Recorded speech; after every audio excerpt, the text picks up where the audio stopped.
My talk is called Playing for Our Future, and this is a picture of my oldest daughter, Ava, when she was 2.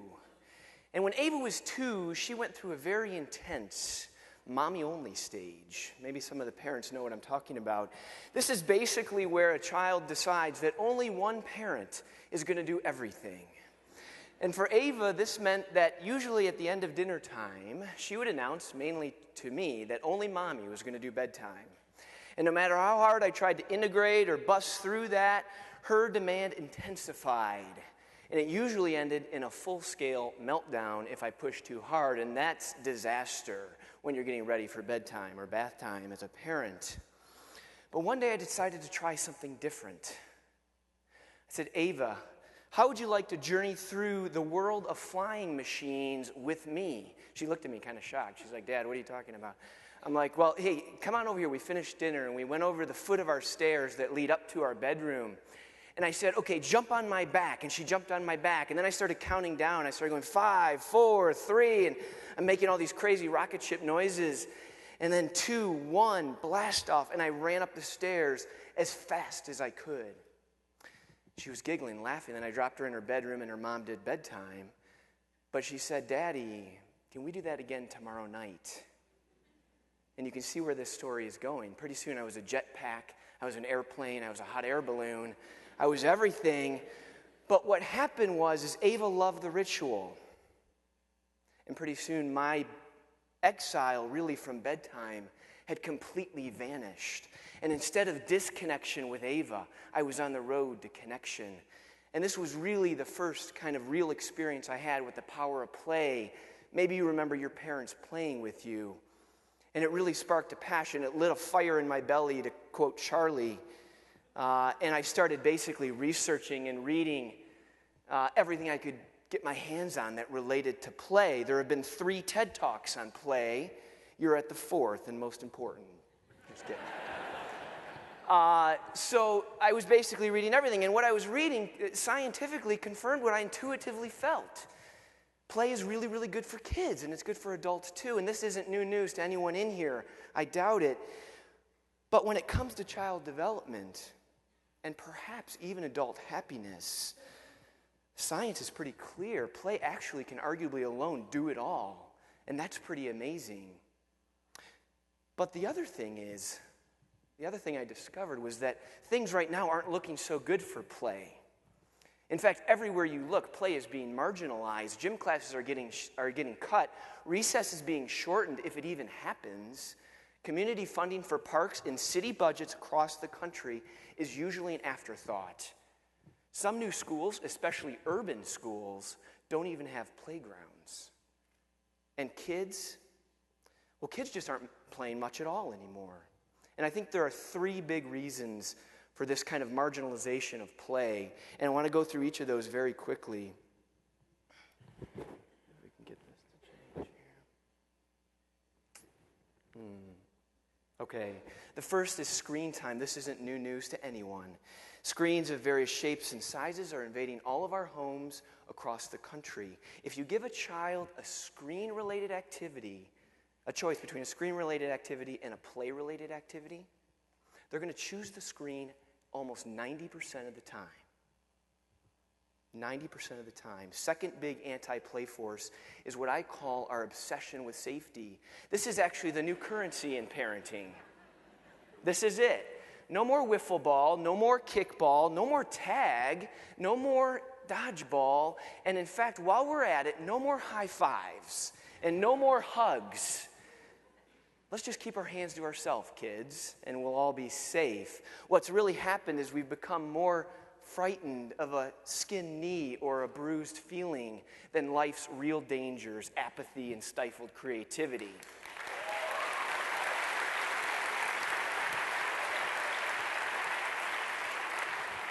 Third big anti-play force, and I'll go through this quickly. This is hyper-academics. That's the term I use. I'm a product of our educational system, but, and there are great things happening in education right now, but we've really adopted, and we still really have, a one-size-fits-all model. Like Bobby was saying, study your brains out, test your brains out, and that's going to get you into college, and that's going to get you a job. And you know what? That's going to give you happiness. Everyone in this room knows that that equation doesn't work.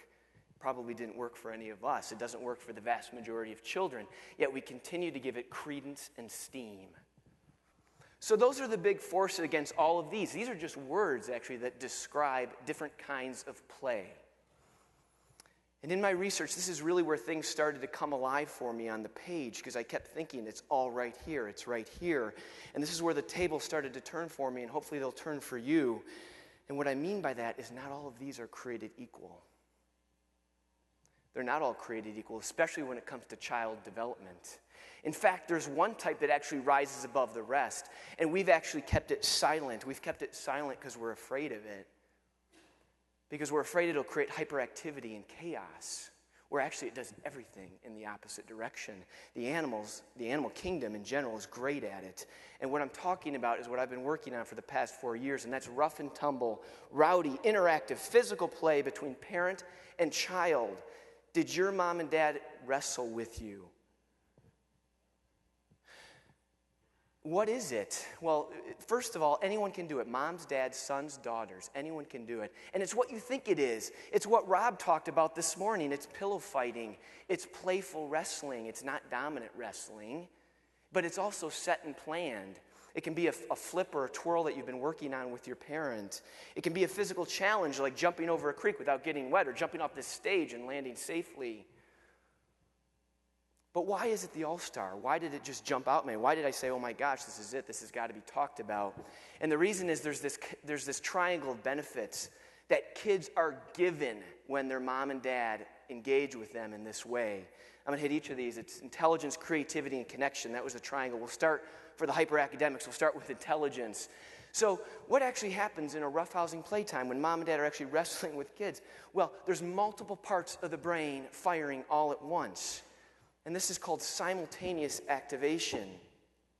And why does this matter? Well, it matters because this is the way brains develop best. We know this from neuroscience. Not one part's on, one part's off. It's all parts are on at once. That's brain development. But we know IQ isn't everything. Everybody in this room knows that. And in fact, emotional intelligence is probably equally important. And how does roughhousing actually do this when you do it in a mindful way with kids? Well, what happens is there's a natural arc. There's a rev up period and a wind down period. And as kids rev up and wind down with mom and dad, they begin to learn what it means, or they begin to understand and manage and understand what their own emotions are. They know what it's like to feel really, really high energy and high emotion and then to wind down. What's the pitfall here? Why does it get a bad rap? Why does this kind of play get a bad rap? It's because parents cut the wind down period too short. It's bedtime, it's bath time, it's dinner time. And when that happens, all the benefits are lost. You might as well just forget that you even tried. And then instead of chaos, instead of cooperation, you're really left with just a lot of chaos and hyperactivity. But emotional intelligence also has another piece to it, and that's being able to sense the emotions of others. How does that person feel who's sitting right next to me right now? I haven't said one thing to them today, but do I know how they feel right now? And roughhousing's great for that because it's all nonverbal communication. It's eye contact, it's body language. So as kids learn to sense what their parents are feeling, then they translate that into the real world when they're with others. Let's move to creativity real quick. This is really cool. So what parents can do is they can inject imaginative problems into kids, into this kind of play. What I mean by that, let's say you built a fort and there's a couch over there and the couch is the island, and you say to your kid, how do we get over to that island without the sharks eating us alive? What should we do? Or is that hot lava seeping in through our windows of our fort? What should we do? Or my favorite, is that a herd of elephants I hear coming toward our tea party? What should we do? And you get it. What happens is kids all of a sudden start thinking. Their creativity neurons are actually firing like mad. They're becoming divergent thinkers. They're creating their own boxes. And they're also becoming behaviorally flexible. They're realizing that there's not one answer to every single problem. Okay, I'm going to wrap up here. Let's see. That is not working. Try that. Behaviorally flexible. Let's see. Okay, so connection, that third point on the triangle of benefits. Connection, this is the X factor. This is when you look at child development, when you ask adults, what was it about your parents? It's, they loved me, and I felt like I had a connection with them. This is everything. So I'm going to go back to the brain real quickly. So a lot of endorphins are released during roughhousing, same with exercise. That makes us feel happy, and that's part of building connection. But there's another chemical that's released in massive quantities, and it's oxytocin, and some of you may know this as the Cuddle Chemical. It's the biological basis of empathy.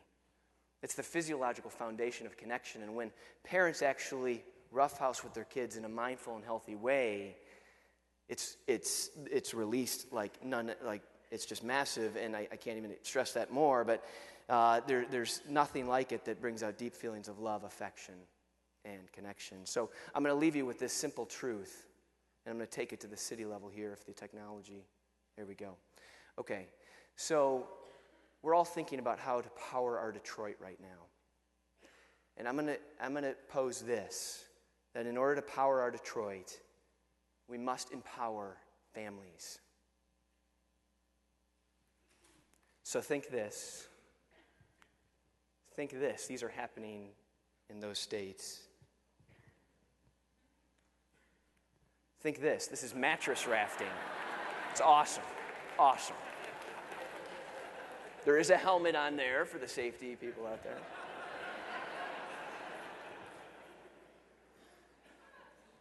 Let's see here. But most important, think this. I guarantee you, if you do, you will be sending a strong message not only to your children, but to children everywhere. Your power is welcome here. This is a space where you can learn to be strong and confident, and we will be more connected than ever before. And that's playing for our future. Thank you.